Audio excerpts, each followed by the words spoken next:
என் வாழ்க்கையில் எல்லாம் தாமதமாகிக் கொண்டிருக்கிறது, எனக்கு ஒரு அற்புதம் நடக்குமா என்று கலங்கி தவிக்கிற தேவ பிள்ளையே, காத்திரு காத்திரு, நிச்சயம் நடக்கும்.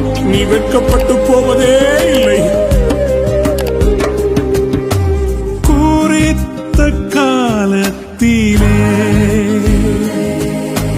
தரிசனம் நிறைவேற்றுவார்.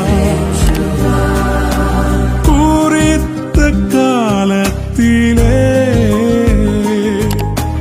தரிசனம் நிறைவேற்றுவார். பொய் சொல்லாது நிச்சயம் வரும், தாமதித்தாலும் அதற்காய் காத்திருப்பேன். பொய் சொல்லாது நிச்சயம் வரும், தாம